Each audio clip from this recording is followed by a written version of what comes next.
Aš pasiklydau gyvenime. Kartais atrodo, kad einu kažkur, bet nežinau kur.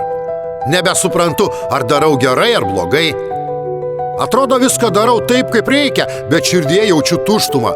Tarsi viskas aplink būtų tik šešėliai, o aš pats nežinau, kuris iš jų esu.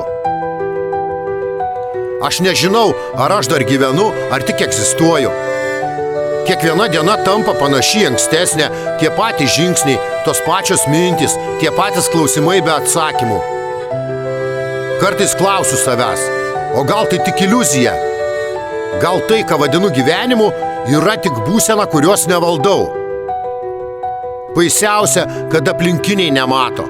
Jie mato šypseną, mato, kaip linksiu galvą, kaip gyvenu, kabutėse normaliai. Bet viduje esu klaidinančio kelio vidury, kur nėra nei rodiklių, nei šviesos, tik migla. Vis klausiu savęs, ar dar įmanoma rasti kryptį? Ar dar įmanoma atskirti, kas gera, kas bloga? Ar dar galiu pasakyti savo, taip aš gyvenu, ir jausti tai, o ne tik kartoti?